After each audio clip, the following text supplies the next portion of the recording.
All right, welcome everyone for the council meeting, regular council meeting on Wednesday, March 23rd, 2022. I'd like to start off with the land acknowledgement that we would like to begin by acknowledging that we are on the traditional lands of the Acadia First Nation, part of Mi'kma'ki, the ancestral territory of the Mi'kmaq people. Could we all rise for the playing of O Canada?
Thank you very much, everyone. Item number 5, approve the agenda. Is there any additions or deletions to the agenda as circulated? Councillor Daniel Allen, you have the floor. Thank you, Mr. Chair. I'm hoping you can help me with the terminology on this. I would like to add, I'm not sure if they're called fire holes, fire ponds. What would the terminology be for the ponds that the fire department can fill up from out in the communities? I know there's some in various districts. Yeah, the dry hydrants, is that The what dry you- hydrants. Dry hydrants? Sure. So you'd I'd like to have dry hydrants added? Yes, please. All right, we'll add that under new business, item 9.4. Dry hydrants. And Councillor Allen. Any other additions or deletions? Actually, I'm going to add one. Item 9.5, should be under old business. Emails from Mr. Jeff Hudson. Old business or new business, Mr. Chair? Shouldn't that be under old business, under So under 8? under 8.3? Because we did have a presentation by someone in that regard for lobster pot. So item 8.3, Jeff Hudson, lobster pot recycling.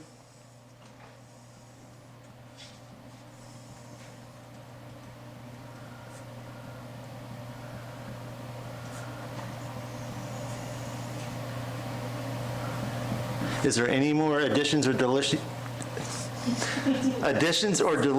to the agenda as circulated? Hearing none, I'd entertain a motion to approve the agenda as amended.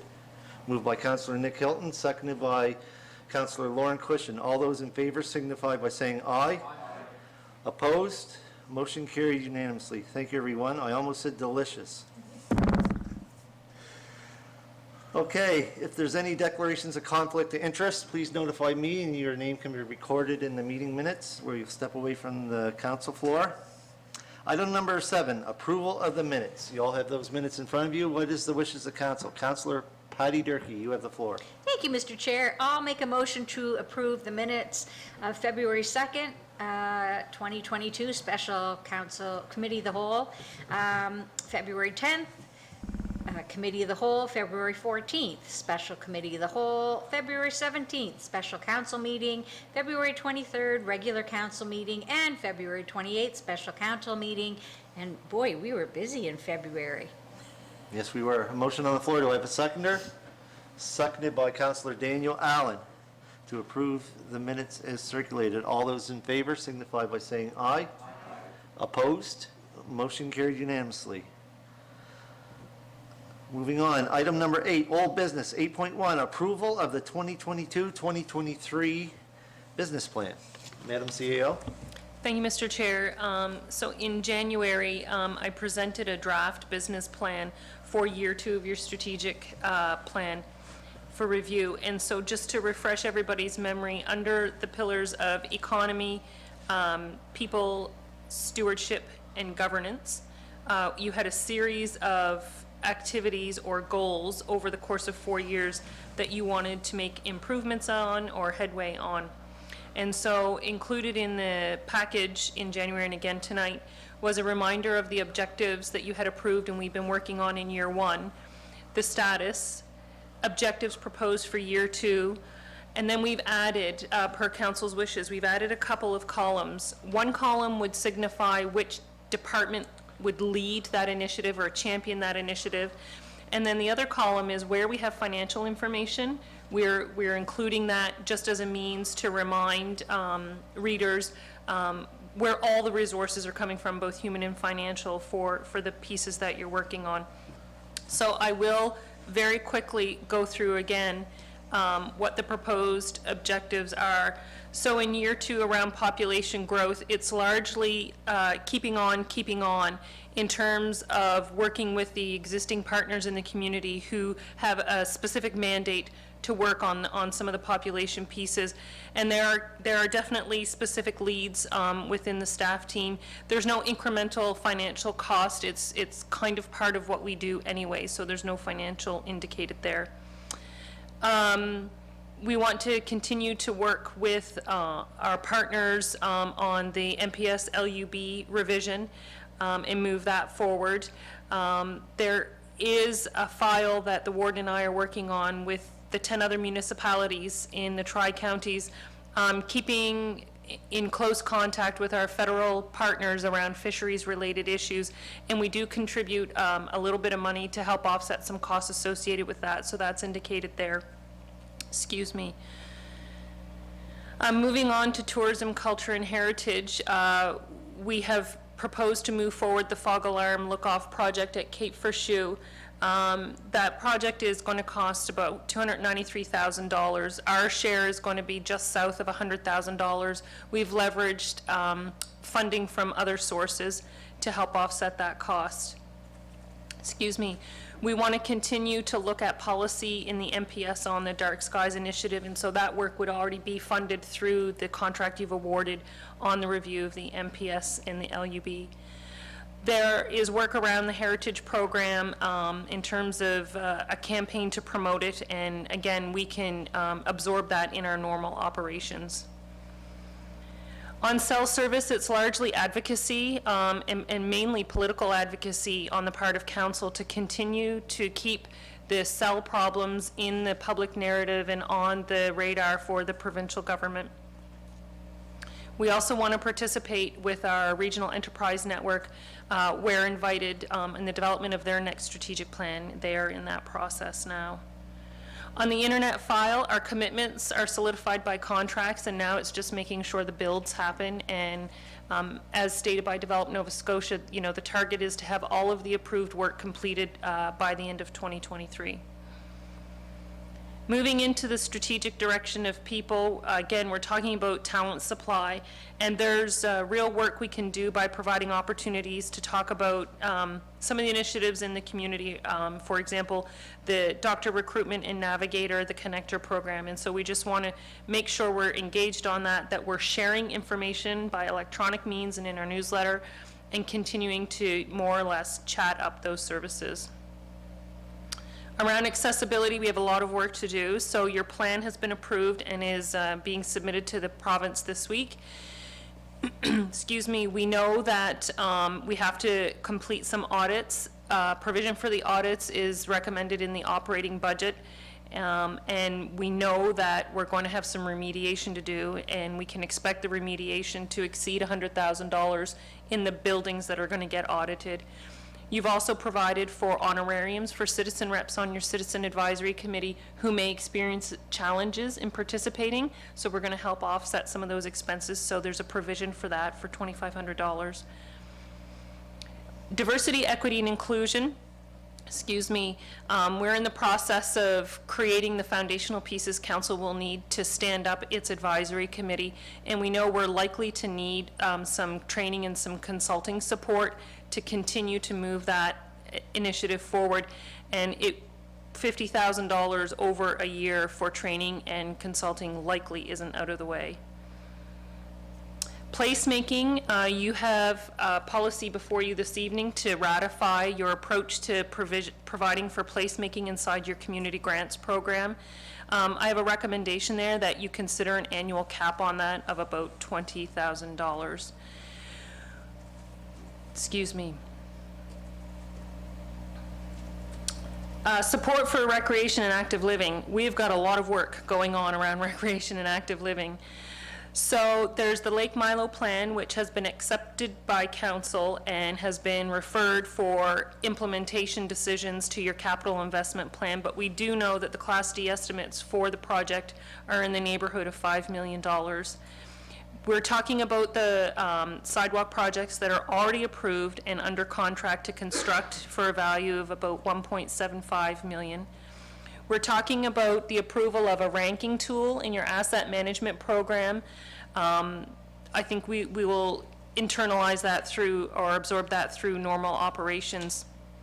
There's a conversation around goals for Parkland Dedication Fund and how we can use that money to invest in the municipality. And again, we'll absorb that into operations. And then finally, we need to talk about defining financial resources and budgets for projects and how we might use things like our capital reserve and gas tax reserve to fund those projects. There is, on Recreation's radar this year, there is an initiative to create a strategic plan for them, and they're budgeting $5,000.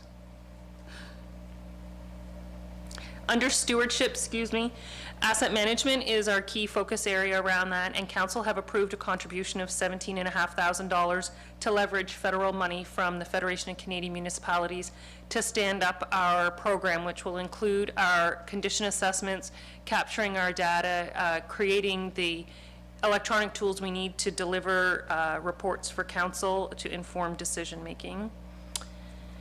Protecting the environment and natural assets, a lot of that is around our municipal planning strategy, awareness for our property assessed clean energy program, and our water supply lending. We do have an application going forward to the federal government for level 2 electric vehicle charging stations, and if we're awarded that, we would be installing 5 stations, a municipal contribution of $5,000 per station, so it would be $25,000 that we'll be recommending to council in the budget, as long as it's approved. Under cybersecurity and enhanced digital infrastructure, the large project is the wholesale changeout of our software program. As I reported to you in my CAO report, we're in the final stages of the procurement process in nearing a place where we can make a recommendation on a vendor to council. We had provisioned $300,000 a year over 2 years for that beginning last year, so that's likely to just slide ahead. And hopefully will cost less than that. We're also talking about the installation of fiber optic internet service at the Hebron complex to service the backup emergency communications center, as well as our public works and recreation maintenance buildings. And that's coming in at about $25,000 that will be recommended to council. There's a piece around enhancing the effectiveness and the ease of administration of our intermunicipal agreements. And as you'll see there, that's all being contextualized around the work you're doing with the town of Yarmouth right now. So depending on how the conversation around consolidation unfolds, that will impact the work that we're going to do here. Moving on to governance, accessible meetings of council. So we're going to need some technology in order to embrace some of the lessons we've learned during the pandemic. There's not a number there, and that's because when the audit is done on this building for accessibility, this room is going to be problematic. And when we make the upgrades, it's anticipated that we can include the audiovisual component at the same time, because it will have to, address specific accessibility standards. Municipal service design and implementation, so we have recruited our Director of Municipal Services. He completes his probation very shortly, and he has, as you know, he has recommended to council, and council have approved some support for him to stand up the asset management program, and it was reported earlier on in here. And then regional collaboration and governance, and again, this is contextualized around the conversation with respect to consolidation. However, depending on how that goes, and there could still be work to do because Argyle is a key partner, and we still want to continue to improve. Even if we consolidate with the town, we still want to continue to improve things. And so depending on the type of research that you need done, $100,000 worth of consulting to look at things would not be out of the way. Proactive legislative agenda. So the boundary review is approved. I'm suggesting that we budget $20,000 for that, $16,000 for the consulting that you've approved, plus expenses for the engagement activities. Other items in there around engaging with the NSFM and the Department of Municipal Affairs, your commitment to reviewing your legislative agenda, those are all essentially core functions, and we absorb them in our normal day-to-day business activities. And I think that wraps up the highlights, Mr. Chair. Any questions, comments from council members? Any questions or comments from council members? Councillor Sherry Hurlbert, you have the floor. Thank you, Mr. Chair. Does this need to be approved? Okay. And if it does, the financial estimates, by approving this business plan, that does not mean we are tying ourselves to these estimates and during our budget process, by approving this, we're not saying we have to approve all of these financial asks in our budget, correct? Right, so my understanding is that by approving this tonight, you're approving the objectives for year 2, and the other information is just supporting documentation yet to be confirmed and approved. Okay, perfect. I'll make that motion. Okay, a motion on the floor to approve the 2022-23 business plan. Do I have a second? Seconded by Councillor Daniel Allen. Deputy Warden, you have the floor. I guess it's not really germane to the motion in terms of voting yea or nay, but any update on when the sidewalk projects will start? I know it's this spring, but are there specifics around the spring? Is Garion's doing the... We're preparing correspondence now that needs to go to the property owners to inform them about the project and when things are going to begin. We're fine-tuning those details right now, coordinating schedules between our team, our managing consultant engineer, and the contractor. So April is the month. I don't know when. So April, yeah, likely will start in April. Yeah. Okay, thank you. Yes, Deputy Warden, not really close to the line, but it was pertinent to what was just presented. So I'll give you kudos for that one. Councillor Nick Hilton, you have the floor. Thank you, Mr. Chair. The one number that caught my eye was the $5,000 for the recreation, what's the word? Yes. Any strategic plan I've seen can't be done for $5,000. Why only 5? Yep, so they're leveraging some other dollars. That would be our contribution. Any more questions, comments, concerns? If not, I'd entertain the question on the motion. Question being called. All those in favor signify by saying aye. Opposed?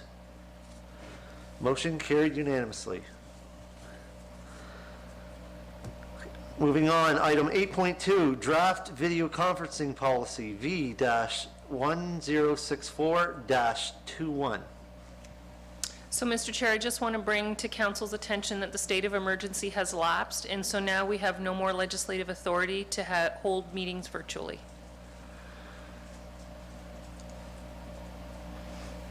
Okay, what's the wishes of the council? Councillor Durkee. Thank you, Mr. Chair. Can we continue to hold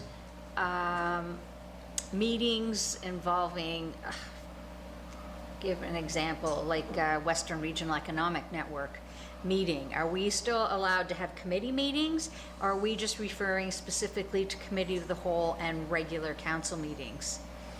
Meetings of the council of the municipality or committees of the municipality do not have a legislative authority to happen virtually. The Western Regional Enterprise Network is its own separate legal entity. It is a municipal corporation, but I don't know that the rules would apply in the same way to them as they would to us. So is there a specific list somewhere of those that, could we possibly have a list of Yep. those that would So- apply and those that would not? So council and committee of the whole. Yarmouth County Solid Waste Park is questionable because it's owned by municipalities. Mariner Center Management Authority is questionable, it's owned by the municipalities. Waste Check is questionable. Yasta probably could. The airport would be questionable, it's owned by municipalities. The Audit Committee cannot, the Accessibility Advisory Committee cannot, CAO Committee, Doctor Recruitment and Retention probably can. REMO, probably not. Heritage Advisory, no. Joint Green Energy, no. Joint Police Advisory, no. Planning Advisory, no. MPAL, maybe. Yarmouth Recreation, no. Okay. And is there talk by the provincial government of changing the MGA to allow for video conferencing? I mean, I'm reading through this, so we're developing our own policy on it. And, you know, there are a couple of concerns. And the fact is the pandemic isn't over. Like, I mean, the virus isn't over. The state of emergency has been lifted, but the virus is still there. And they're, you know, in a situation where tonight, for example, I have been exposed. If I was sick, I would want to be able to still join council via video. Now, I know we don't have the equipment at the moment to do that, but, you know, that's a situation where I see it says, that, you know, you're only allowed to do 2 meetings and none, and the blah, blah, blah. There's so many little questions that still remain in terms of being able to participate in a meeting if you are not well, that we could still do if that was included in the policy, correct? So are we able to make, in terms of this policy, will that allow us to make our own decisions with regard, or do we still have to follow the MGA? Go ahead, Nancy. So, Mr. Chair, through you to Councillor Durkee, the MGA stipulates that you can use technology to have in-person, virtual, or hybrid meetings pursuant to your own policy that Okay. you approve. Okay, so that's where we are right now. Yep. Well, I just wanted to confirm that, so it's our policy. So in reading through, one of the things that I don't agree with is the fact that you're only allowed to do 2. Because, again, and the fact that you have to let the chair know 3 days in advance, 3 business days, something can come up at the last minute. I could have had COVID today, and I could have attended, but with 3 days' notice, I couldn't.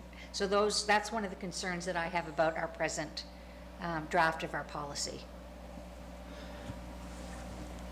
I was going to respond, but I'm going to go around the table first. There's a bunch of microphones. Councillor Hilton. Thank you, Mr. Chair.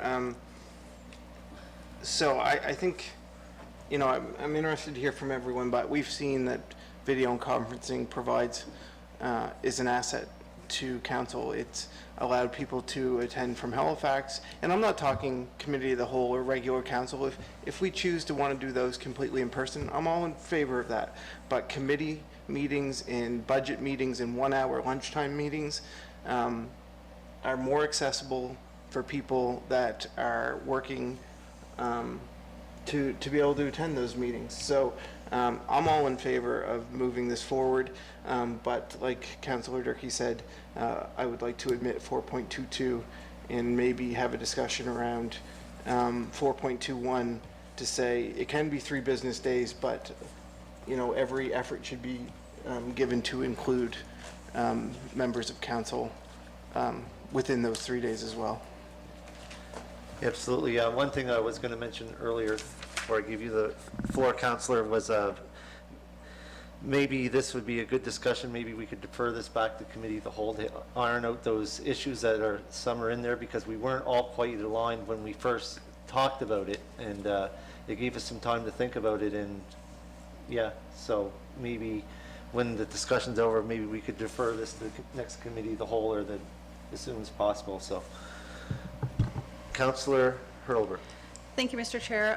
I actually went back, and I'm assuming, through you to the CAO, that the video conferencing policy that's in front of us, the draft policy, is the one that we reviewed on September the 9th at our committee of the whole. There's been no Correct. changes. Okay, so I went back and I looked at the minutes from that meeting, and it would appear, so it says, it's complicated. There are like, I think, 5 motions here, and I'll read through them. It was moved by someone to forward the video conferencing policy to regular approval, to regular council for approval. There was no seconder. Then it was moved by someone and seconded by another councillor to move the video conferencing to regular council for approval. But if it died in the first one, let me walk through this. So the first one, it says the chair called for 3 times, so the motion died on the floor, but then the minutes say that we put the same motion forward again, and it was 3, 4, and 3 again, so the motion was defeated. Then, keep with me, it was moved by a councillor and seconded by another councillor that we return the video conferencing policy back to staff to make revisions based on comments from individual councillors to be emailed to the CAO. Amended motion. It was moved by a councillor and then seconded that the revisions retain part 4. Wait a minute. Amended motion. It was moved and seconded to return the video conferencing policy to staff to make revisions, and the revisions based on comments from individual councillors be emailed to the CAO and retain part 4 of the existing policy. Done. So here's where I'm confused. If we talked about this on September the 9th, and we went through all of that to get to 2 motions that say we're referring them to staff, why are we at the, and I'm not sure who I'm even asking this to, why are we at the point in the end of March that we're only now back reviewing this and there's been no revisions made? Not a single councillor submitted revisions. So again, why, and I guess, and I'm looking to my other councillors, why have we let this go to the end of March without addressing this until, we knew the state of emergency was eventually going to end, and there's been no change in this. So is there any part of this policy that we saw in September that was defeated that we can't move forward with today? Like, I'm confused, because in September we weren't okay with it, but now we might be because we can't do it anymore? I don't understand.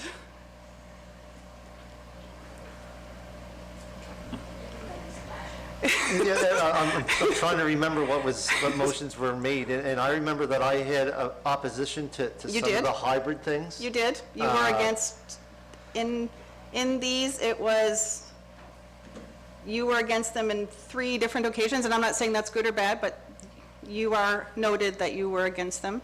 Yes, I was against them, Yeah. but I thought that the hybrid part of it needed a little bit of revision. I'm also under, my own personal opinion was, at the time, I do believe, was that the meetings can become unruly, but I was willing to probably massage that section of the policy.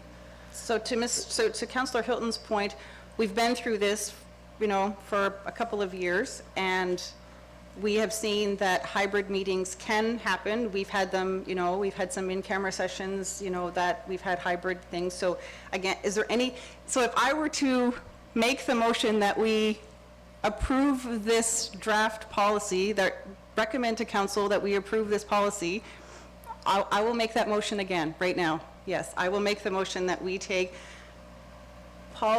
video conferencing policy V-1064-21 and approve it, and I put it out there. So you're Then we can making have that the a motion again? discussion, yes. Motion on the floor, do I have a seconder? Seconded by the deputy warden. There is microphones already on. I'm going to go to the next one in line, which would be the deputy warden. You have the floor. Right, and I think it's a good idea to move it and second it. So one thing has changed since we last talked about this, and again, the technology's changing. Our CAO just, the one thing that has changed, obviously, is the state of emergency's elapsed. So we'll need some sort of legislation in place to do any video conferencing or anything like that. So what I'm suggesting, and why I would speak, and I don't think it's perfect, I would tend to agree that there are a few too many restrictions, like the 2 meetings, the 3 business days, that they may be issues. And it's not perfect. You could argue one side or the other of this.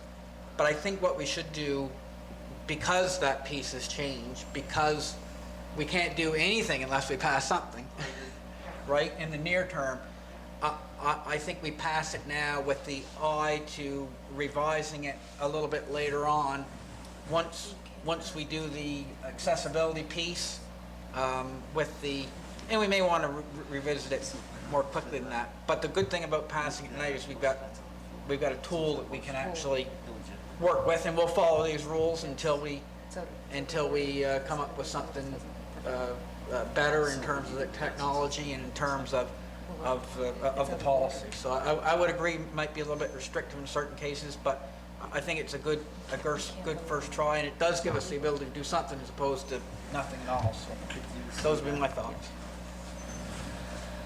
Before I turn the floor over to the next person on the microphone, the CAO has something she needs to say about the motion that's on the floor. Right, so thank you, Mr. Chair. The Municipal Government Act requires 7 days' notice before council entertains the approval of a policy. And even though this was on the agenda, there was no notice given that you would be entertaining approval of it. So I think it's good for you to arrive at a place you're comfortable with tonight, and we can get the document ready, but you will have to wait and do your approval at a council meeting at least 7 days from today. So in a housekeeping matter of terms, so since that motion is out of order without the 7 days notice, so that motion, You can't allow it to the floor, Mr. Chair. so I can't allow it. So I just continue on with regular discussion on the draft policy. If it's council's wishes to do that, I think it's good tonight for me to understand some of these things, and, you can call a council meeting, Mr. Chair. In 8 or, it does have to be in person. Yes, it has to be in person. But rather than wait 30 days, you do have that prerogative to call a meeting and get it approved, as long as we satisfy the notice requirements in the Municipal Government Act. Councillor Nick Hilton, you have the floor. Thank you, Mr. Chair. So, since we can approve it, then maybe we could, we could move it to committee of the whole, but I feel like there's minor revisions to make this work, because really, if you read through it, you still, as chair or warden, have final say if you're going to allow in-person, if we're all going to be in person, or if it's going to be teleconferencing. So I feel like the policy as it is right now works, but I'd still like to make the recommendation that we remove the 2 meeting requirement, because that could be 2 meetings about the budget and then you're done for the year. Is that the way I read it?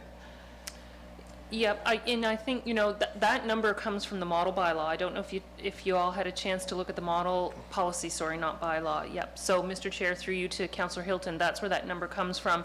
And I think it's just meant to convey the notion that if the chair, not necessarily for committee of the whole or council, but the chair calls for the meeting to be in person, the idea is that if you possibly can be there in person, you should be there in person. I hear what Councillor Durkee is saying as well. So it might be beneficial to have some language in there that allows for exceptions based on certain things outside of that flexibility that I agree removes barriers for people to participate in the process. Yeah. Yep. So maybe another draft at the next committee of the whole is the way to go, with maybe some of these topics put in, I guess. Well, I don't see us. I think you can make a motion tonight on the revisions you want to see, and it will provide me with the clarity I seek. I need a motion to omit 4.2. Or, Yeah, so a motion to omit 4.2.2, provide language that allows for extenuating circumstances. in 4.1? Can I speak to 4.2.1, Mr. Chair? Yes, you can. So when a member, so if the chair calls for the meeting in person and a member requests to be allowed to participate virtually, which creates the hybrid scenario, there are implications for the team to make ready for that. And I think if the rule of thumb is 3 business days notice, it's a better way to treat the team that has to provide for it. Let's go with 2. But if I may add to that too, there's also a requirement that that the public has, for example, like our council chambers right now is not set up for a hybrid video conferencing meeting, because it's the right of the viewing public for them to see everybody, including being heard, correct? Right, and you have language in your draft policy that says, as long as we have the resources to do it.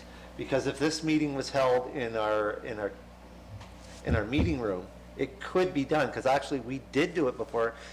Councillor Durkee had attended one of those meetings, and it actually worked pretty good, and that alleviated some of my concerns. But at the end of the day, if the public can watch it, everybody needs to be seen and heard, or the public needs to have access to see and heard. And do we have the technology in there to do that? We do, and I've already spoken with Mike, and we've talked about, you know, what are the resources that are required, and we're on top of that, and ready to procure it. And then that was one of my major concerns way back when I voted against the motion. So I am coming around to that, but yeah, I have no issues with that at all, if that can be done. And if it falls under the MGA Act of clarity and being able to see it by the public, so yeah. And if I can, Mr. Chair, just before you move on, you know, it'll be new, so there'll be some training required, and, you know, we'll provide that training. We'll probably do a few practice sessions so that everybody can get comfortable with what the hybrid looks like. Because the hybrid is the thing. You're used to in person, and you're used to all virtual. It would be the hybrid in a space like this, right? So we wouldn't just go live without some training and some practice. Councillor Patty Durkee. Thank you, Mr. Chair. Thank you. I think that it's really important that we discuss this now and not postpone it, so that we do give our CAO some direction as to let's just get it done. Why wait till committee of the whole? We've got this now, we're discussing it. I think this is really important. So in terms of the 3 days notice, I completely understand that the team needs to get things ready. That being said, I think that's where we need to say, under extenuating circumstances, less time be required to indicate that a person wishes to attend by video conference, particularly right now when COVID continues to be at a very high level. And there's one other thing that in technological part 5, 5.3, in the event that a meeting that is being accessed electronically is encountering interference or disruption by electronic participants, the warden or committee shall warn the participants the first time, advise them that if any further disturbance or interference continues, they may be required to leave the meeting. On further disturbance or interference, direct the site monitor to shut off the electronic access. We all know that we live in the municipality of the District of Yarmouth, and that our internet service is not up to 100%. So my concern is that, for example, we have instability in some places, and that, you know, you may get turfed off by accident when there's unstable. And I mean, so there's a difference between someone getting not off, but getting kicked out of the internet, and then, or a disturbance like the dogs barking in the background. So the way this looks, that if a disturbance is happening, like my dog's barking, then you may be asked to leave the meeting. But if you are getting unstable internet and you want to come back on, that should still be okay. Yes.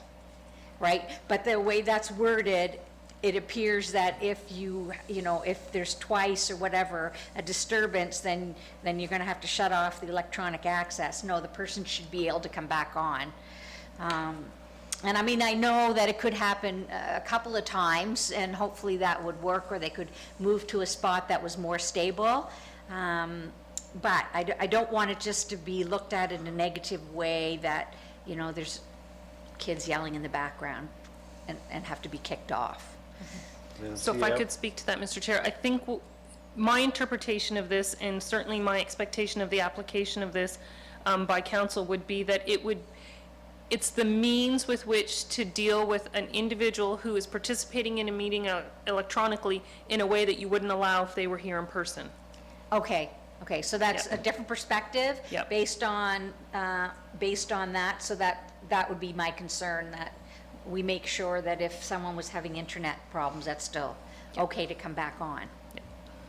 Okay, thank you. Thank you, Counselor. I don't disagree with that comment at all. Counselor Sherry Hurlbert. Thank you, Mr. Chair, and thank you, Madam CAO, for the clarification on the motion and not being able to do that because we have the timelines involved.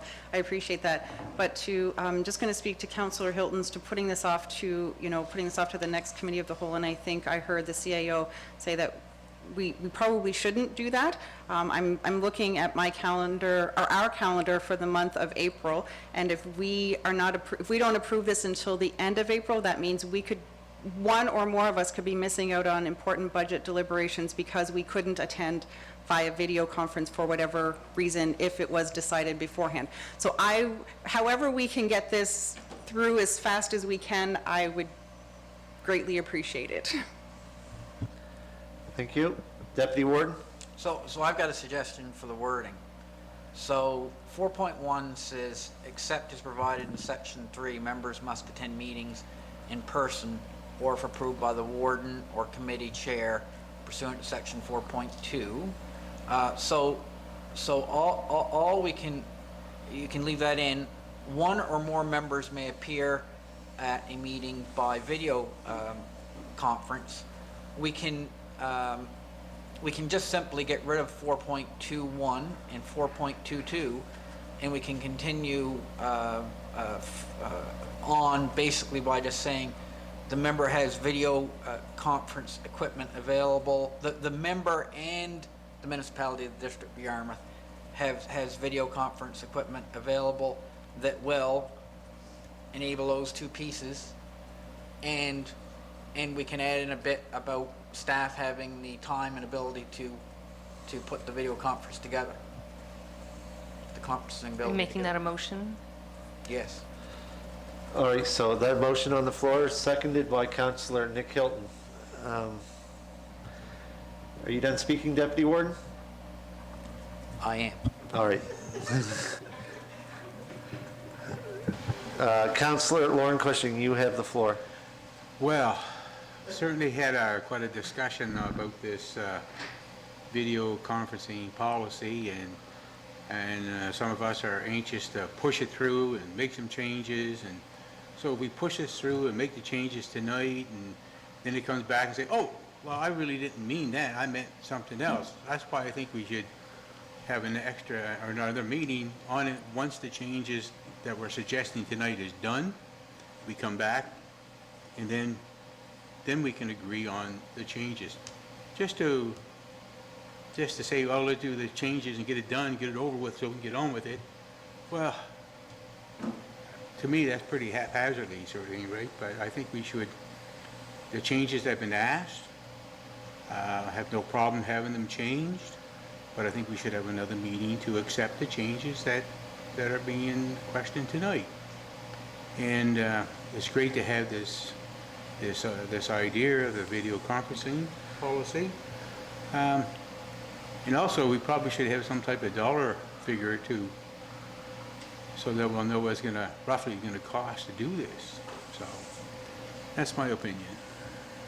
Thank you, Counselor. Deputy Warden? Yeah, Mr. Chair, it's my understanding that there'll be no immediate dollar cost to this. We've got the equipment that we've got to use now.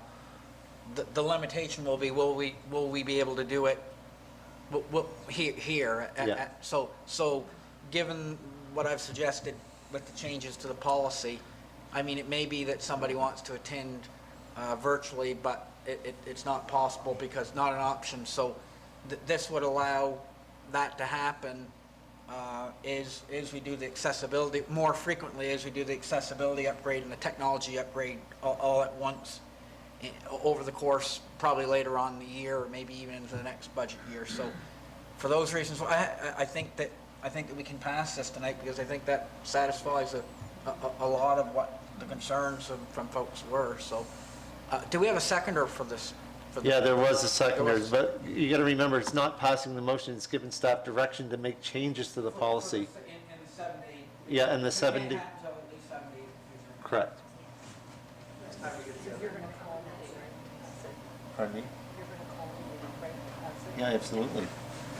And another thing too is I will be calling a meeting to pass it once the 7-day notice is satisfied, provided that this motion that's currently on the floor is passed. Councillor Allen. Thank you, Mr. Chair. I haven't used this policy per se, because we don't have a policy, but I have been part of a hybrid meeting, and I think it works great in the other room. It's something that we should have. I do have one concern, and it's going to sound maybe petty, but I agree with the 3 business days is tough, and the extenuating circumstances I agree with. But what happens if, even though you have extenuating circumstances, staff can't accommodate us? So let's say like the day of, I get COVID and I call in that I want to do video conferencing. There should be something that, there should be something so that we can't blame staff for not getting us on. I know that may sound, but I don't want to call and say, okay, I've got COVID today, I can't get in, I want to join video conferencing, and, I can't expect staff to drop everything at the drop of a hat and set this up for me to be here if they have other things on the go. And I just want to make sure, I just want to make sure that, I don't know if I want to say staff are protected. I just don't want things to fall to where we're pointing fingers and saying, I couldn't get there because you didn't set it up in time. Maybe I'm looking at it wrong. I'm just trying to look at it from all sides. I think it's great. I think it'll work. But I also, there could be a downside. I know, if it's something that's important, but I'm last minute and I can't make it. If you can't hook me up, I shouldn't be able to blame you for not being able to hook me up, whoever's in charge of it. So I just want to make sure that, we all understand sometimes this may not work. Even though it's extenuating circumstances, there is a possibility that it may not work for us. And I just don't want, I don't want council to be back here growling at staff because we couldn't get on one night. I personally think that would be a little bit under the discretion of the chair, because I don't think it's fair, like, say, for example, if we have people in the public that want to attend a meeting, like, say, during a public participation meeting or something like that, we can't just take, since we're not equipped in here, we just can't take everything and move it into another room. So maybe a little bit of wording at discretion of the chair and the circumstances. It is already somewhat there, yeah, that's right. I realize that's already there. Yeah, I guess my point was, it's not about the discretion, it's about whether we can even accommodate it at the time. Because my understanding is this could take time to set up if you were looking for 3 business days before to make preparations to actually accommodate this. If there's extenuating circumstances, you still may not be able to accommodate the person that has the extenuating circumstances. Correct. And I'm talking about one of us as council, not public. So, if Patty this morning tested positive for COVID, and she couldn't have made a meeting today, and she called Victoria or called you and said, okay, I can't make it, your discretion may be, yes, I'll still get you in, but if staff can't get it set up so that she can join, I just don't want it to become a blame game. suggestions. I know I'm probably throwing things in here that makes this a little more complicated than it should be, but I'm just trying to make sure. I think this is great for us, it's great for protection for us, so that we can take part in the meetings, and I think that's great. But if something happens that it doesn't work, I don't want us to be blaming staff or, you know, on the odd chance that maybe they can't accommodate us, and we know our staff are trying to accommodate us as much as possible. I just don't want to be somewhere where we're starting to point fingers because maybe someone couldn't get hooked up in time. Thank you, Mr. Chair. So, you know, great point. You know, when we're trying to create the frameworks we need to do our business, especially when we're in new territory, understanding the context that each one of us is operating in as part of being a team. And I hear what you're saying, and I thank you for that, Councillor Allen. The other thing is, this is a policy, not a bylaw, so it's nimble. So once you approve it and we get exercising it, where we see there are challenges or something isn't working out the way we thought it would or anticipated it we would, it's nimble. You know, you have a lot of flexibility to come back and figure out a way around whatever challenge we might experience. Councillor Patty Durkee. Thank you, Mr. Chair. Councillor Allen, I appreciate where you're coming from.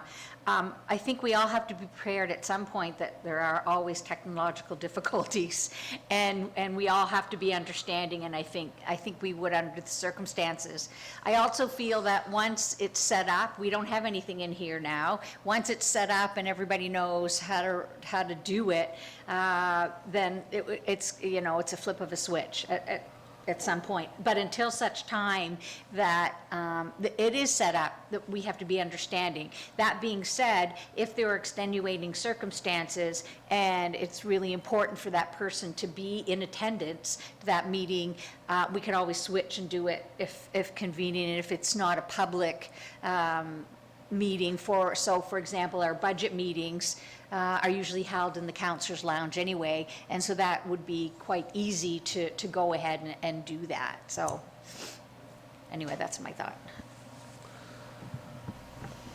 Deputy Yeah, Warden, just- this is your third time. Yeah, just a quick comment. Make it quick. And it's really in response to Councillor Allen's questions and so forth, and he's right. There should be additional clarity around that.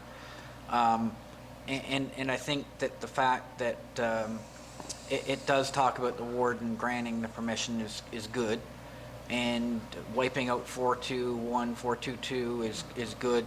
And the fact that it says a member and the municipality has the video equipment available at will, I think that certainly the CAO would be wise to, for public consumption as well as council consumption, so folks know, maybe put in a little bit explanatory note, you know, that there are technological limitations that always exist, a lot's now, and that it may not be possible to given time constraints, technological constraints, something like that, just so people understand that, you know, we're going to try to, as a council, allow it to happen to the extent possible, but, you know, somebody may be on vacation, I don't know, you know, that we've got a small staff and so forth, so it might not be possible, but as time moves on, I think there'll be more things possible. So anyway, given that, it's my third time, I'm going to stop talking. How does that sound? And I'll call a question. Councillor Hilton had his microphone on. Yes, and this is your third time as well, Just something- so. Is there any benefit to soothe some of these issues, to know that council chambers is accessible at this point to hybrid type meetings? This is not. I would say Rotary Club is not. Like, could you do it by location and then just add in the locations as they become accessible? Does that take any of the issues? Okay, Mr. Chair. Thank you, Mr. Chair. So I'm not sure we need to get that granular with the policy.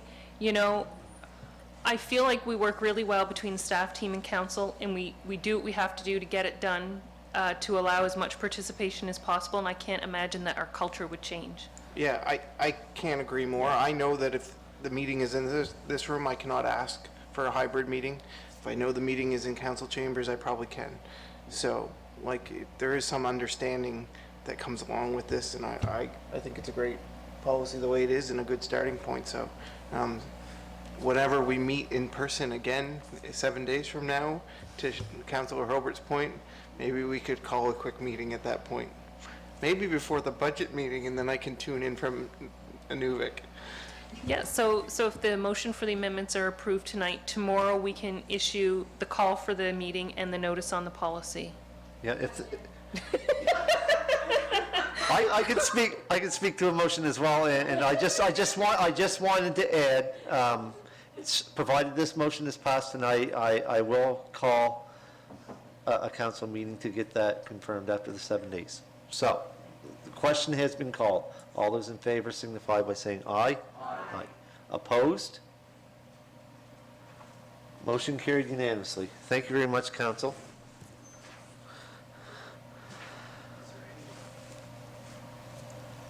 Item 8.3, it was an addition to the agenda. It was added by me. It was in regards to the lobster pot recycling and a presentation that we had, the reasoning being that it's under old business.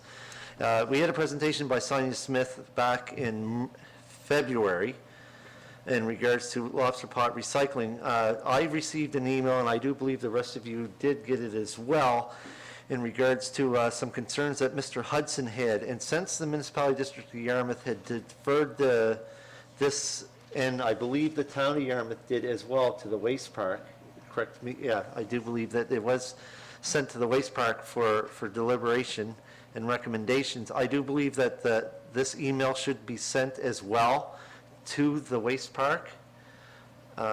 It's not on here. Did everyone receive that email from Mr. Hudson? So I would entertain a motion in regards that the email sent by Mr. Jeff Hudson would be sent to the Waste Park Authority Board and for their deliberations and discussion on the lobster pot recycling issue. So is someone willing to make that a motion? Moved by Councillor Hurlbert, seconded by Councillor Daniel Allen. Is there any discussion on that motion? Councillor Hilton? Thank you, Mr. Chair. We talked about this, well, I guess we didn't talk about it, but there's been some discussion around it, and I feel like the emails that we've received from Mr. Hudson and Mrs. Smith are not about the idea or the intent of what the program would be. These are two businesses that are invested in have a financial investment, or I'm not even sure the exact words that I want to say, in the outcome of that decision, and I do not feel that it's relevant to the idea of the program, and I will be voting no to forward that email. Councillor Christian? Thank you, Mr. Warden. I am the chair of the Solid Waste Park, and we did have the presentation from Sonia, and we did receive the email from the John Ross Company, and they both do the same exact thing with the end-of-life gear. From the presentation, we were led to believe from Sonia and her group that they were the only ones that could do it properly, and as we found from the email being sent, that it was the present people who take our lobster, end-of-life lobster pots now, do the same thing, and they're located in Halifax, whereas the other group is based into St. John, New Brunswick. So, so I think we were kind of misled by Sonia Smith on her presentation on they were the only ones that could do it properly. But I think obviously the province is looking for some type of consulting firm or consultants to approve such a thing. So this may be why Sonia Smith brought up the AIM group of doing the recycling and whatnot. So, but anyway, we definitely will be discussing this issue at our next solid waste park meeting. Thank you. Councillor Patty Durkee, you're next.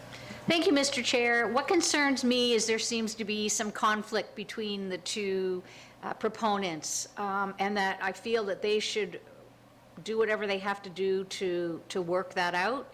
Whereas if they want the Waste Check to know about it, then they should be dealing directly with Waste Check rather than us dealing with that. We have to look that this is a project that the federal government and the provincial government are funding to look at that, about the demolition of the lobster pots. And so I would think that they should, that both levels of government would have to approve what was presented. And if that's the case and they've approved it, then they should be able to go ahead and do what was proposed. And in terms of the conflict between the different recycling, that has to be worked out separately on their own. And I'm not sure that we should actually be involved in that. Thank you, Mr. Chair. So the only thing I'll add for council's consideration is the procurement bureaucracy that public entities have to honor in Nova Scotia. And the feasibility study, while it's being conducted by a not-for-profit, if it's being funded municipally, provincially, and federally, somebody's contribution agreement is going to require them to follow certain types of fair procurement. That being said, if something happens and it's not looked after, and there is another company who could have provided the service, who feels like they've suffered a loss for profit because it was not procured correctly according to standards, those claims could expose the municipality of Yarmouth to risk because we're co-owners of the Waste Park Authority. So it is worthwhile to make sure, as Councillor Cushing has said, that the Waste Park Board does at least talk about it and do some due diligence.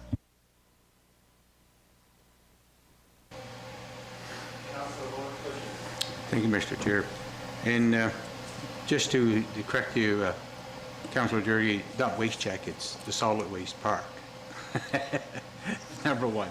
But yes, at our last Solid Waste Park board meeting, we approved to fund it and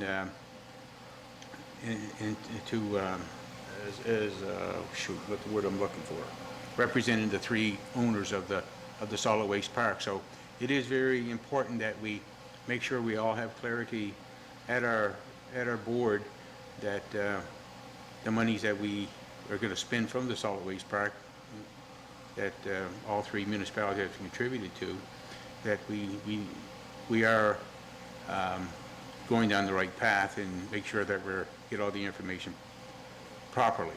So that's the reason why I think that we should be discussing it again at our next meeting, as our CAO had mentioned too. So, thank you. Councillor Allen. Thank you, Mr. Chair. And I guess I'm just going to refer to what Councillor Cushing is saying, and this is why I will be voting in favor of sending the email to the Solid Waste Park, is because we did receive what was essentially a great presentation from Sonia, and but now I'm feeling that there was probably information left out, and I'm just hoping that our Solid Waste Park Management Board will do their due diligence and sort through before, make sure everything's on the up and up before we start spending our taxpayers' money. Councillor Durkee.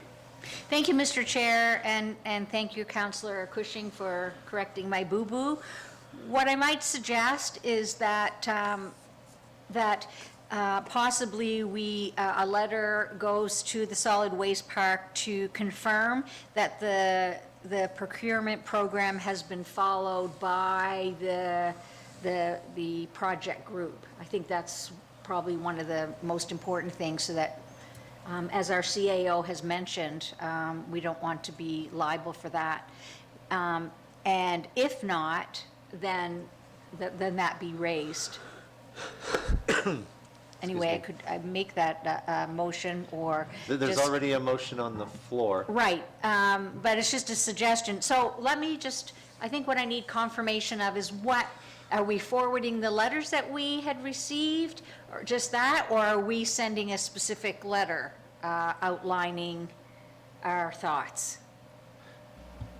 Madam CEO? Thank you, Mr. Chair. So if council would like to have the email, and I don't need the same email that you all got, I just need one.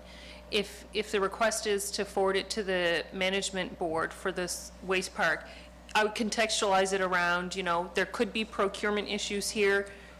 Just wanting to point this out to the board and give you an opportunity to do your due diligence or something like that, Thank you. Because that's the concern, I Yes. would agree with Councillor Hilton. We don't want to get involved in relationships among private sector entities, but there is a procurement lens. That's the only thing I'm saying. And that I agree 100% with. I think if we did that along with that, then that would alleviate any issues responsibility that we would have. Thank you. And that was my whole issue with the thing, is making sure that the procurement in the municipality district of Yarmouth and the owners of the waste park were protected in that regard. Councillor Hilton. So the motion on the floor, is it for the original email, or I've received 3 that I think have gone to everyone, 2 from Jeff and 1 from Sonia. Would we not send them all along? And I like this letter proposed by Councillor Durkee. I think we should send all 3 with our concerns and what we're looking for. And I vote in favor of that. My intention was all 3. So, And that's we- what I understood. because I think in the original motion, it spoke directly to his. Email. Sherry's agreeing to a friendly amendment that all three. All three with the, the preamble from the CAO. So is that okay with a mover and seconder? It's seconded by Councillor Allen. Is it okay with me? Yeah, because you're the seconder. Yes. I was fine with me, that's great. So it will be all 3 letters, all 3 emails with a letter from us outlining our concerns. So did we already send the letter supporting did we not recommend we were going to send a letter supporting the program initially? Right, yes, so we originally referred the request to the Waste Park Board, Yeah. indicating that we thought that there was, that it was a valid program to explore. The board got our letter, and they agreed to provide a conditional contribution to the program, but the conditions that were on it didn't make reference to procurement, so I think we would be circling back saying, oh, there could be a procurement issue, can you look at it? Okay, thank you. No more discussion, and entertain the question on the motion. Question being called. All those in favor signify by saying aye. Opposed? Motion carried unanimously. Item number 9, new business, 9.1, recommendations from the Committee of the Whole. 9.1.1, request for decision, re tax sale.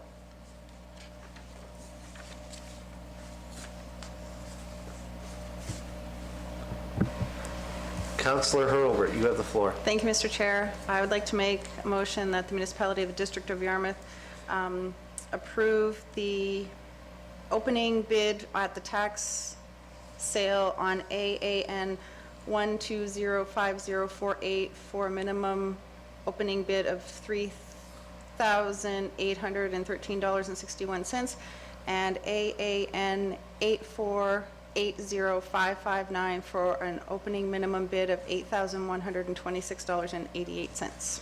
Motion on the floor. Do I have a seconder? Seconded by Councillor Daniel Allen. Any discussion on that motion? Question being called. All those in favor signify by saying aye. Contrary? Motion carried unanimously. Item 9.1.2, Wellness Program Policy W-1004-22. Councillor Daniel Allen, you have the floor.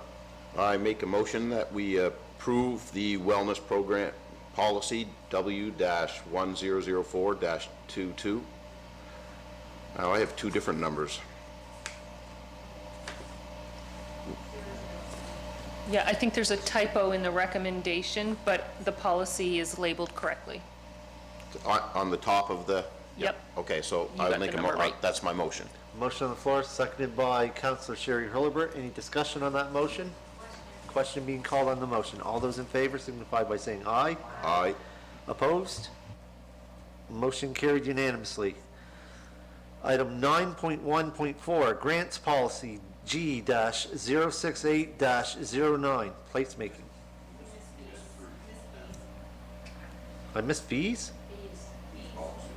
Oh, so I did. Not bees, fees. Pay attention, Mr. Chair. Thank you very much, Councilor Allen. Was that from a dig from earlier? All right, my apologies. I skipped over item 9.1.3, fees policy, F-044-02. What is the wishes of council? Councilor Patty Durkee, you have the floor. Thank you, Mr. Chair. I'll make a motion that the municipality of the District of Yarmouth approve the amendments to fees policy F-044-02. Motion on the floor. Do I have a seconder? Seconded by Councilor Daniel Allen. Any discussion on that motion? Question being called. All those in favor signify by saying aye. Aye. Opposed? Motion carried unanimously. Item 9.1.4, once again, grants policy G-068-09, placemaking. Councilor Nick Hilton. Okay, Councilor Nick Hilton is declaring a conflict. Could you please note that in the minutes? Recording Secretary, thank you. That he's left the floor. Councilor Sherry Hurlbert. We're talking about grants policy, right? Yes. Okay, good. I make a motion that the municipality of District of Yarmouth approve the amendments to grant policy G-068-09 as presented. Motion on the floor. Do I have a seconder? Seconded by Councilor Daniel Allen. Is there any discussion on that motion? Question being called on the motion. All those in favor signify by saying aye. Aye. Opposed? Motion carried unanimously, a vote of 6-0. That should be noted since Councilor Nick Hilton declared a conflict. But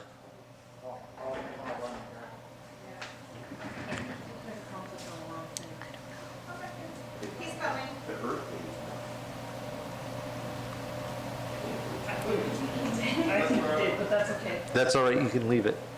Oh, maybe he declared conflict too soon. Yeah. Was it the wrong one? I think so. Is that one the next one? It can't be undone, you already declared a conflict in that. That's fine. That's fine. Motion was carried unanimously. Okay, moving on, item 9.1.5, street lighting policy S-088-98. What is the wishes of council? Councilor Patty Durkee, you have the floor. I'll make a motion that the municipality of the District of Yarmouth approve the amendments to streetlight policy S-088-98. Motion on the floor, seconded by Councilor Daniel Allen. Is there any discussion on that motion? Question being called. All those in favor signify by saying aye. Aye. Opposed? Motion carried unanimously.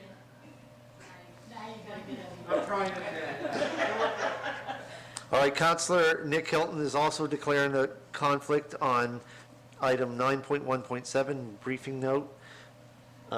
Please note that in the minutes, and also note that the 9.1.6, Mr. Chair. What is going on with me today? You're still on vacation. Yeah. Item 9.1.6, grant application for Yarmouth Earth Day events. That's what Councilor Nick Hilton is also declaring a conflict on. All right, what is the wishes of council on item 9.1.6? Councilor Daniel Allen.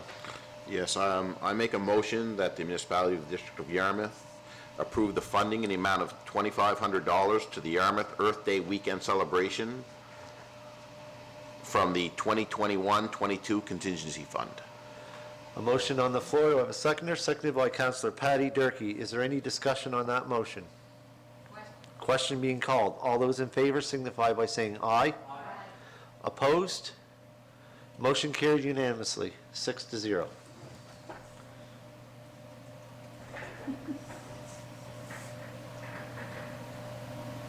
Nick.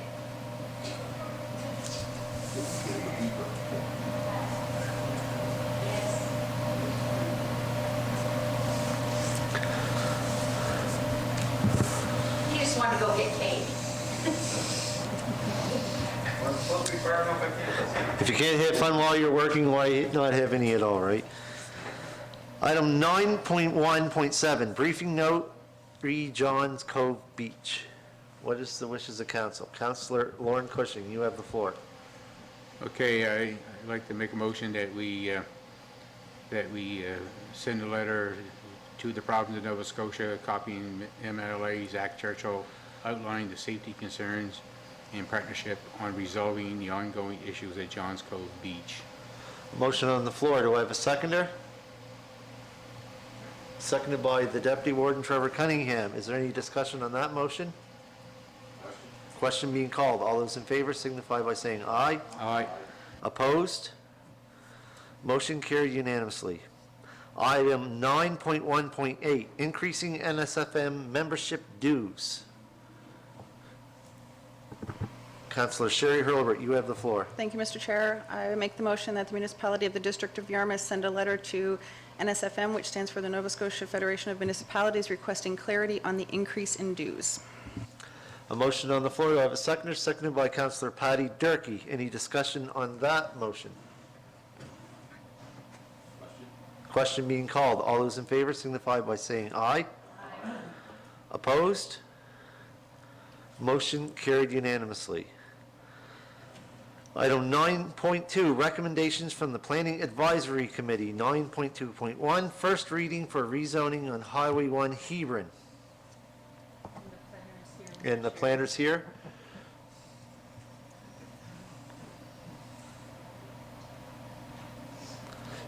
Yeah, just hit the red button. I'll turn your microphone on. There you go. You have the floor. Hi. So we have a recommendation from the Planning Advisory Committee to bring forward a rezoning application for 719 Highway 1 in Hebron.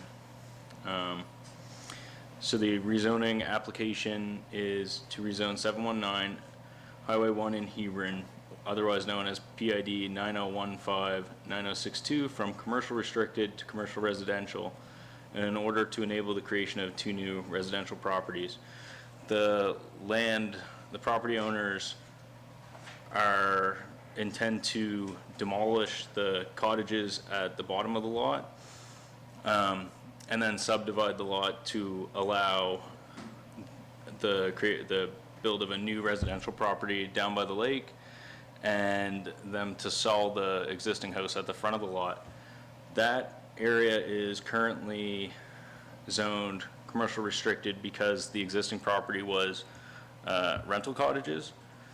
The municipal planning strategy and generalized future land use map both call for residential uses in that area. So at the time, it was zoned commercial restricted just to prevent creating a non-conforming use. For that reason, it's consistent with the municipal planning strategy to rezone to residential at this time. So the recommendation would be to allow that rezoning to go forward. The Planning Advisory Committee also went through a public participation process.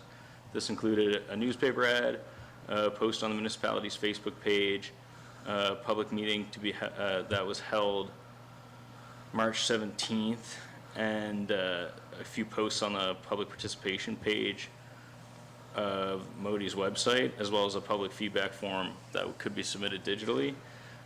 To date, we received 0 feedback from any of that. There were no engagement with any of the Facebook posts, and nobody showed up to the public engagement meeting. So we believe no one has anything to say about it. I think that sums it up.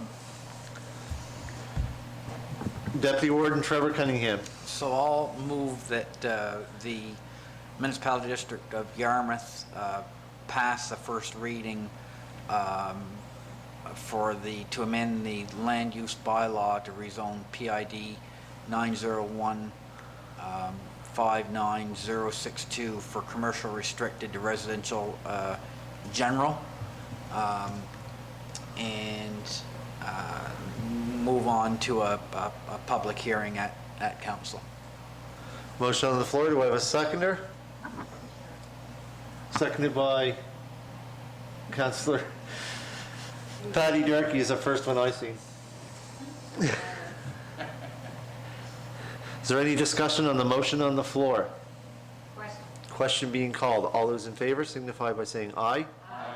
Opposed? Motion carried unanimously. Thank you very much.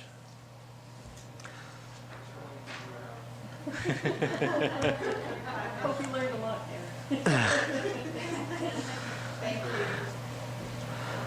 Item 9.3, request for a decision regarding the COVID-19 vaccination policy C-0810-21.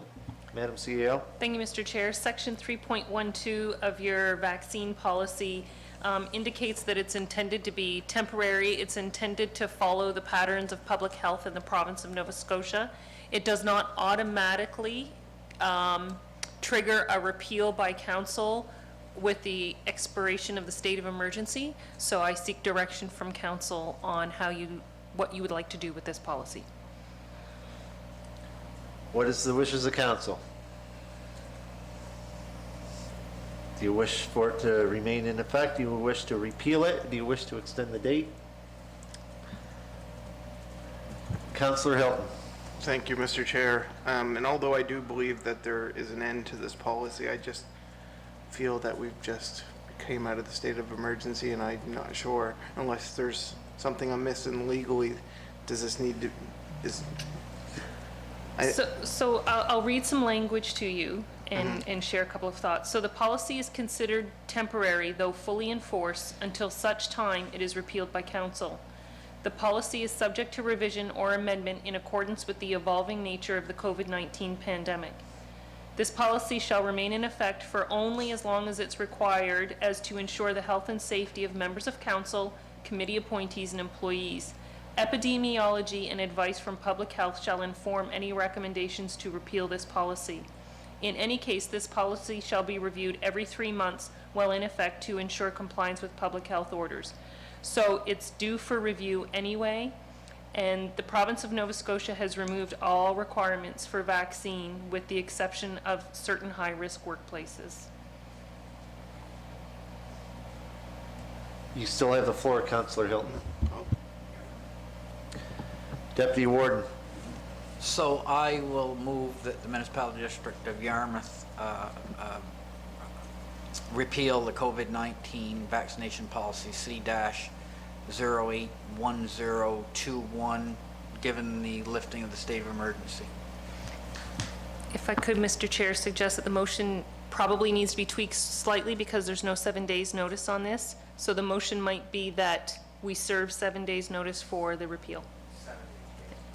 Okay, so the motion on the floor is we serve 7 days notice for the repeal of COVID-19 policy C-0810-21, correct?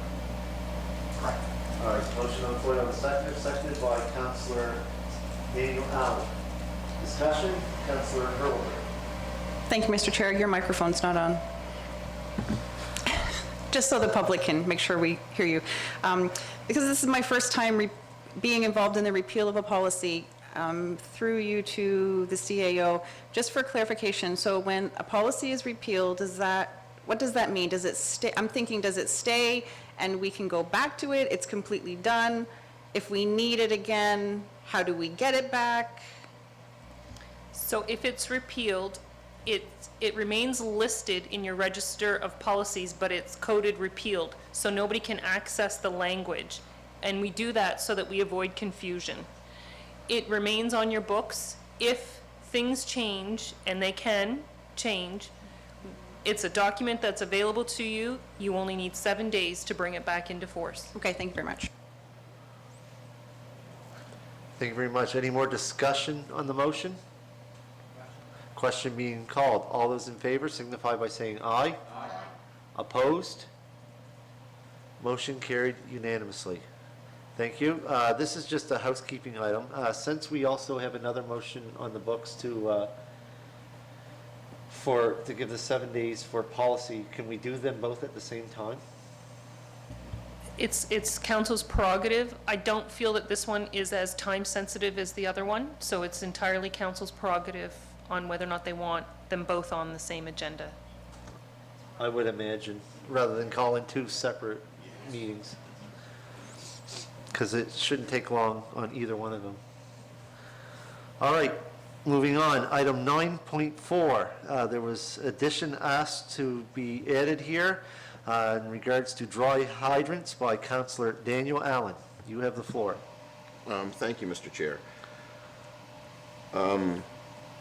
Due to some current events in my community, we had a fire in Pickney's Point, which is kind of an out-of-the-way area. We had tankers having to go all the way back to town, and some got to stop on First Nations to refill the tankers.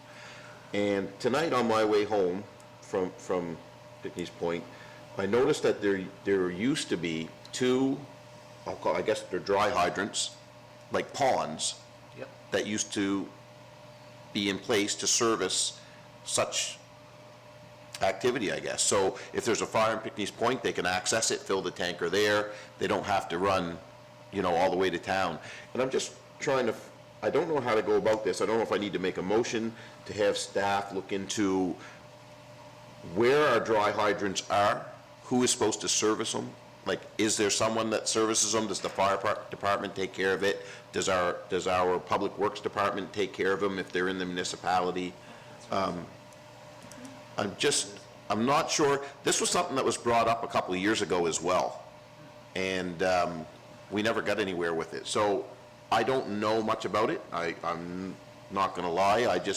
It was brought to my attention when there was another fire, as much as I hate to say it, at the same residence a couple of years ago, when the trucks couldn't refill down in Pickney's Point and had to run all the way to town to refill to keep the structure from burning. So I'd like to dig into this a little bit, or have staff dig into this. I'm not sure if you need a motion or just direction, but I'd just like to follow up. Someone passed in this fire, and, the house is burned flat. And I'm not saying it's because they had to run to town, but I'm sure if they can get water a lot closer, there's less chance of tragedy happening. Madam, I can start, and CAO can fill in the gaps. Those dry hydrants, AKA ponds and/or pipes that go into lakes to draw water, is usually maintained by the individual fire departments. Since the Pickney's Point area is serviced by the Town of Yarmouth Fire Department, if the Town of Yarmouth Fire Department had taken care of those previously, or if they made them, or it might have been another fire department like one in Plymouth. Those are usually the ones that are responsible for them. It's not the municipality district of Yarmouth.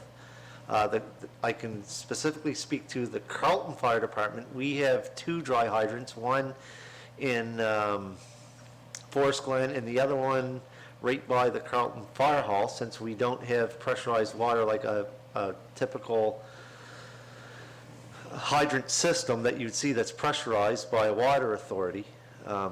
Those are most generally maintained, and I cannot say to the policies of the town's fire department, but you do live right next to an ocean, which has all kinds of water and pumps and stuff, so they may not want salt. It might cause an issue with their pumps and stuff, but I guess I would defer any gaps that I have to the CAO to go with this further. There is a network of dry hydrants in the municipality of Yarmouth. They've been installed, I'm thinking it's close to 20 years. So we just happen to have spoken about this at the staff level very recently. And so what we're going to do is try to locate where the dry hydrants are, try to understand what terms and conditions went with the program that saw the ponds dug, if there were ponds dug, and the hydrants installed. There was a dry hydrant in Arcadia. I think that's probably the one you're referring to, Councillor Allen, maybe. There's one further down. So there was one damaged through a project, a road project by the province, and it was repaired, but it was damaged by a storm very soon afterwards, and it's yet to be reinstalled. So I think you're right. I think we need to understand where they are, what were the terms and conditions, who owns them, who's responsible, which ones should still be mapped, to inform fire suppression services that they're available and they'll work, versus ones that should be decommissioned and demapped because they're not available, right?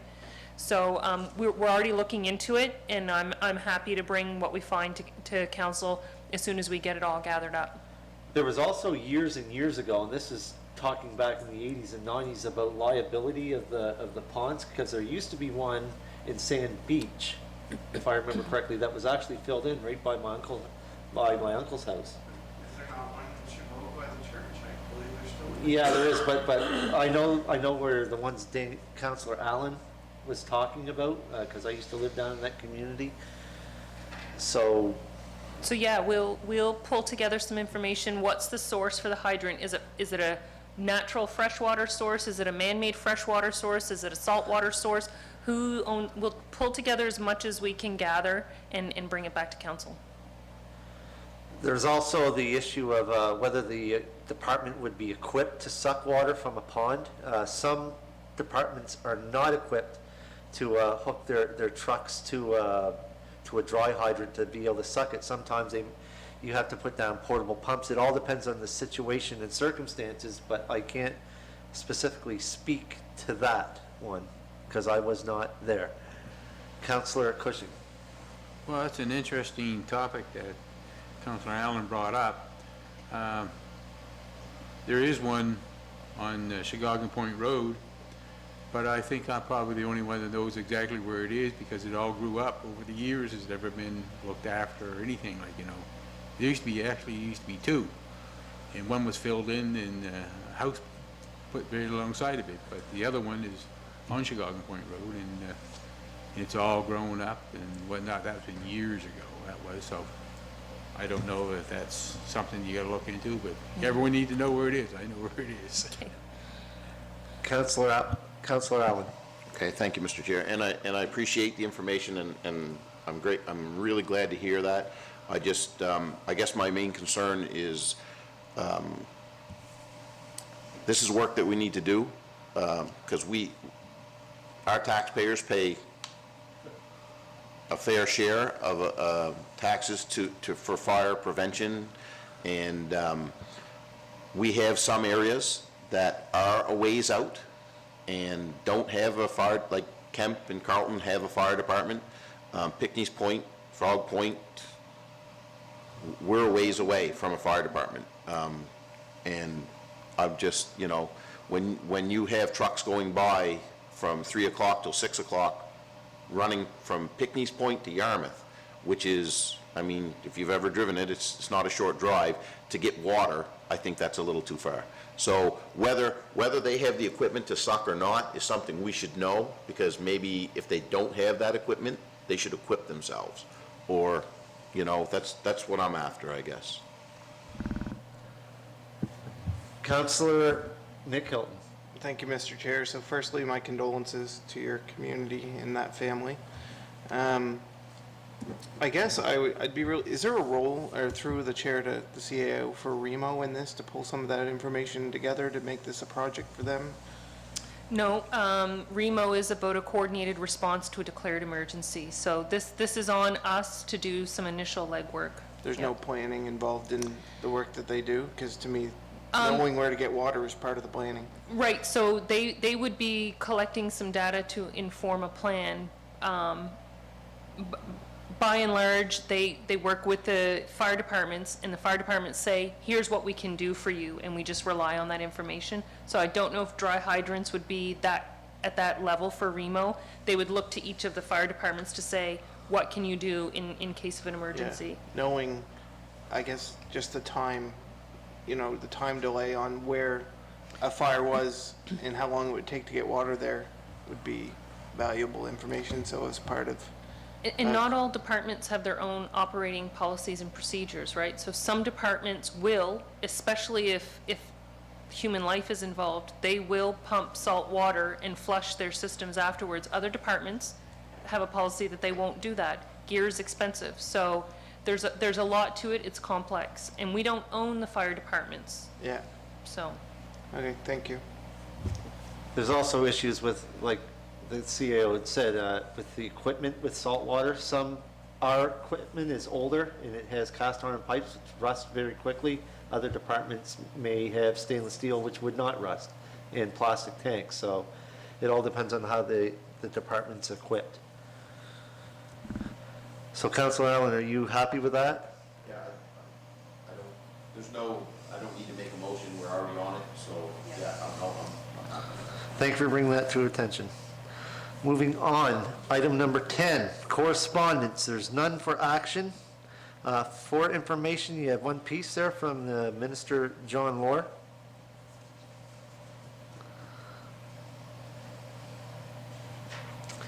Okay, moving on, reports. 11.1, the Heritage Incentive Rebate Report. Madam Councilor, Sherry Hurlbert.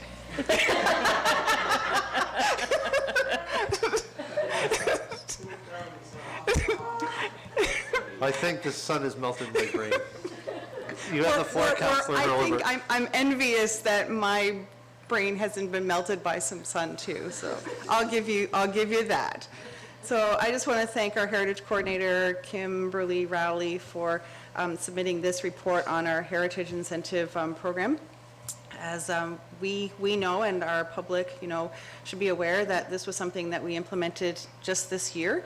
And I am happy to see that we had 9 applications and a total of about $9,000 that was utilized, if my math is correct there, out of the 33 registered properties. So I'm hoping that, as part of our business plan, that this will be some good promo for the other heritage properties, to see that, it may seem like a little money at the time, but I look at, some of the work that's been done, and I think, it's remarkable that we have a program that's, it's good that we have a program in place that, even 9 of our, 33 properties can take advantage of. So I thank council for moving that forward. Thank you very much. Item 11, is there any questions in that regard? Oh, we do? Okay, I would entertain a motion to accept the report. Councilor Nick Hilton, seconded by Councilor Patty Durkee. Motion on the floor to accept the report. All those in favor signify by saying aye. Aye. Opposed? Motion carried unanimously. Item 11.2, CAO's report. You all have that in your package. If there's no questions, comments, or concerns, I'd also entertain a motion to accept that report as well. Moved by Councilor Lauren Cushing. Do I have a seconder? Seconded by Councilor Nick Hilton. Any discussion? Hearing none. All those in favor signify by saying aye. Aye. Opposed? Motion carried unanimously. Item 11.3, Warren's report. As you all noticed, there's no report attached because my brain was being melted in the sun for the past 2 weeks. It was noted, but I should note, I'll give a quick verbal report. I attended from the time that I was here, from the last regular council meeting in February, I attended 12 separate meetings. I don't have the dates and times, but if some of you request that, or anyone online that's watching this needs that information, I'll certainly give you that. And also, one thing that I do want to mention is we had a passing of a lifelong resident in the Shabog area.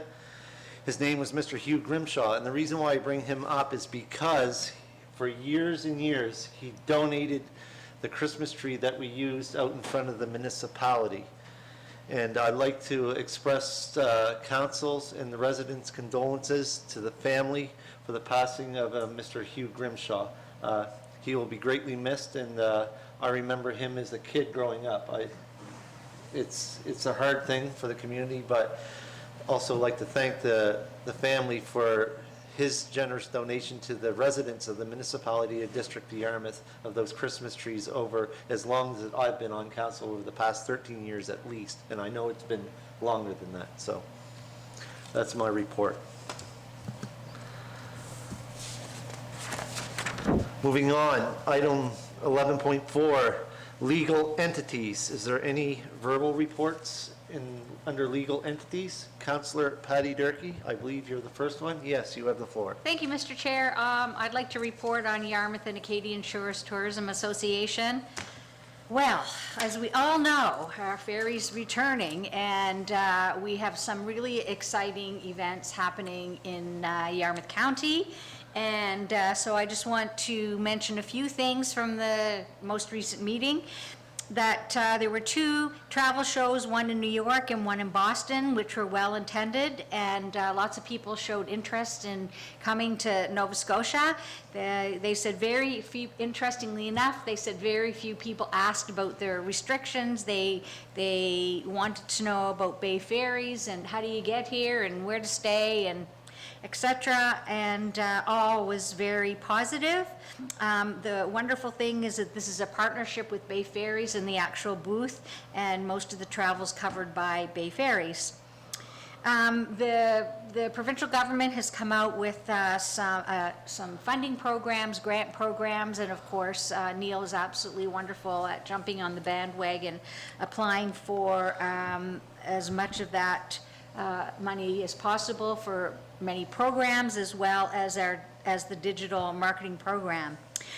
Interestingly enough also is that apparently there's an episode of Fish East, which has been published on YouTube, and they're going to come back again and work with Calvin and do an episode on haddock fishing sometime.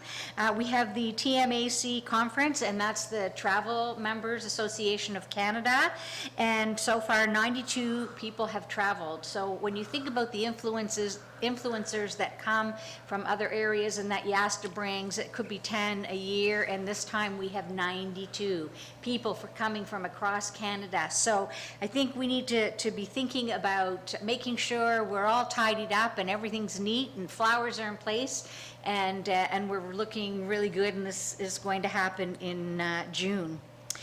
We also have curling on deck for December 5th to 10th.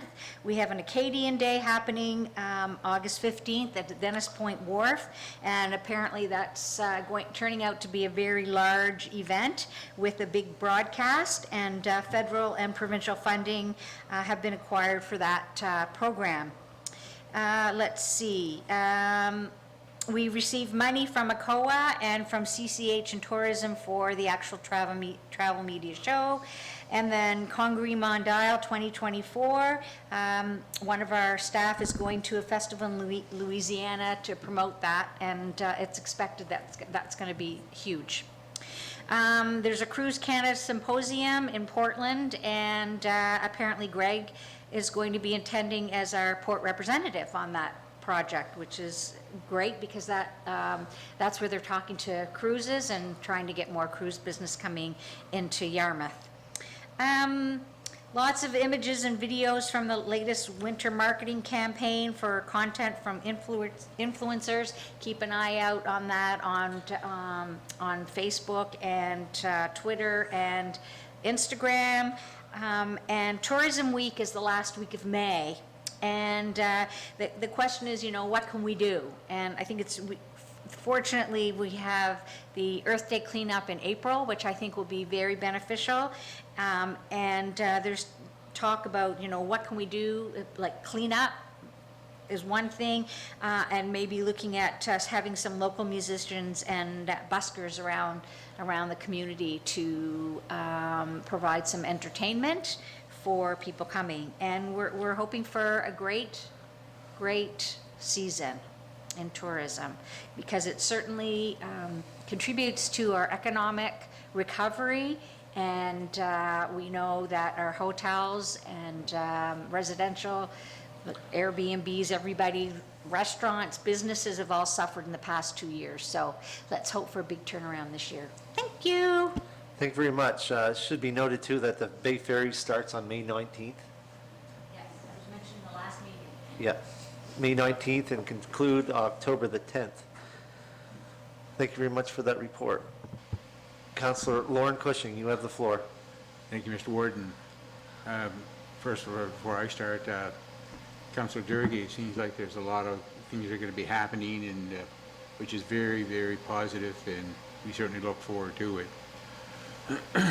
I see the minutes from the Yarmouth County Solid Waste Park is of November 2nd are on there, and if anybody has any questions on the minutes or want to know anything, please feel free to ask me.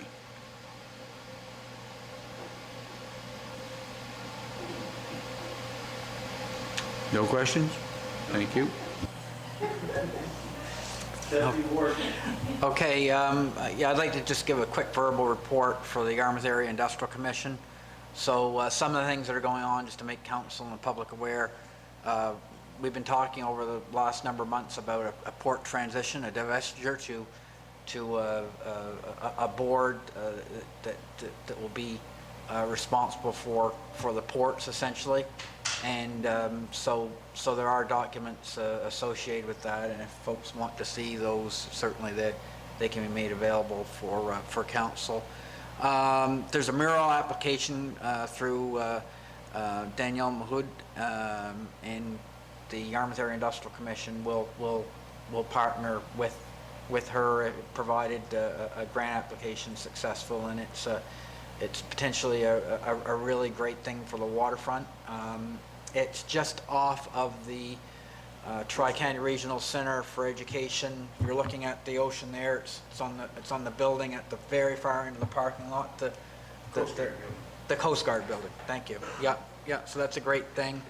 And as Councillor Durkee already alluded, Greg Shea is going to be representing the port in Portland about with regard to the cruise industry, and that's, for us, it's not the big cruise ships that would be visiting.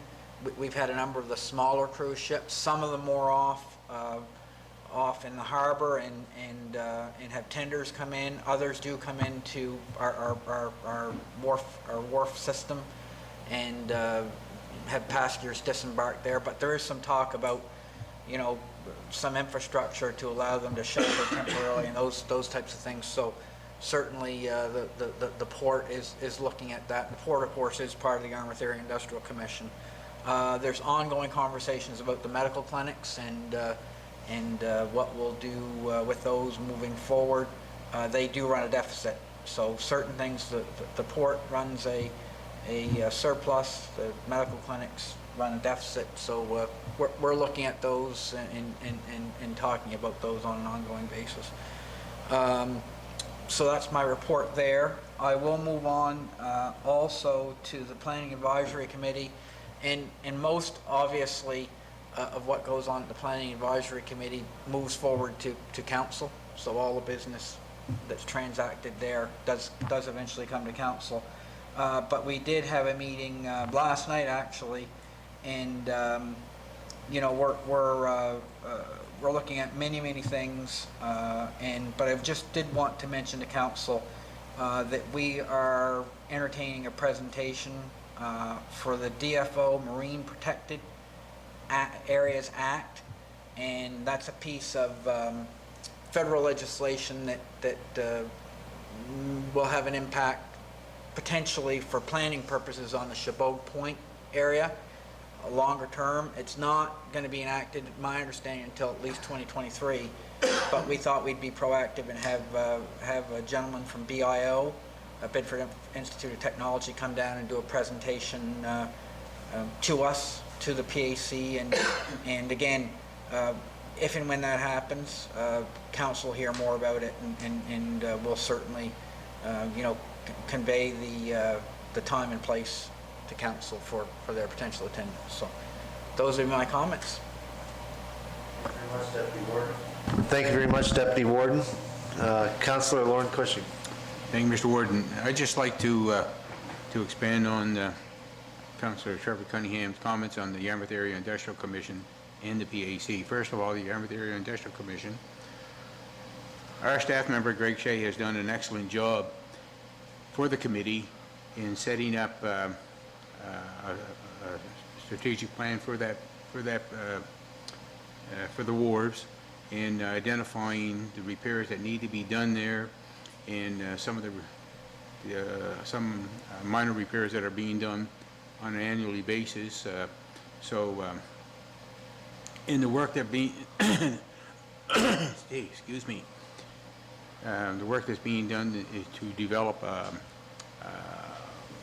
proper word I'm looking for, not a harbor authority, but I think Councillor Cunningham mentioned what we're looking for. So we're going down the right road. So I'm looking forward, and I think the committee is looking forward to what's the result of that, of the outcome in the very near future. As for the PAC, I will mention about the marine protection areas that we were introduced to, and how it will affect the Yarmouth County area. And Chabot Point certainly brought things to light, but there's a lot of other areas in that 31, matter of fact, that are being suggested, and I'm glad that we have asked, what was his name? Glenn Herbert, I think? Hubert? Yeah, Hubert, to come make a presentation to our PAC. So there's some very important subjects that have to be discussed about this. So I'm happy to see that happen. And I hope the municipality of Argyle and the town of Yarmouth are aware of these marine protection areas also, so that they can voice their opinions on it, because it's a very critical piece of information. Thank you. Any more reports for that section? Hearing none, we'll move on to item 11.5, advisory committee reports. Does there anyone have any of those? There's some in there that are written. Seeing no microphones lighting up, move on to item 11.6, ad hoc. Councillor Hurlbert. I have a question, just so that I'm up to date on any new developments for the Mariner Center expansion, other than what's listed in the minutes. Do we have any updates about funding, et cetera? No. Actually, the last meeting that was supposed to have been held, when was it? This week. This week was postponed, so there's no update. Okay, thank you. If I could, Mr. Chair? Yes, go ahead. I have been contacted, so in the minutes, there's discussion about the award of the RFP to do the first phase to get ready to do the fundraising. So I have been contacted by the consultants, because part of their work will be to learn and understand the things about the community. So that wouldn't be in the minutes, and that is a change, but it's not a result of a committee meeting. It's just the work that's being undertaken. Okay, thank you. I was just wondering, because I know that the province has put out their list of capital projects for the year, and I noticed that we are not included, and I'm assuming we would have been notified before if we had been included, but it was disappointing to see that we're not on their list. Yeah, so I think what's going to happen is, because the primary funding source is the green and inclusive community buildings, and the province is working with the federal government to provide the federal government information around what our provincial government's priorities are, or how they view the projects that they're being asked to comment on. So my suspicion is that if there was provincial funding for the project, it wouldn't get announced until arrangements between the province and the federal government had been made. So even though you may not see it in a publication, it does not mean that the project is not going to receive provincial approval. Thank you. It'd also be a different pot of money, if I'm not mistaken. Well, it depends on what it comes. Yeah, it depends on when it comes. All right, no more reports for that. Hearing none, I'd entertain a motion to go into camera. Moved by Deputy Warden, seconded by Councillor Lauren Cushion. Motion to go into camera. All those in favor signify by saying aye. Aye. Opposed? Motion carried unanimously.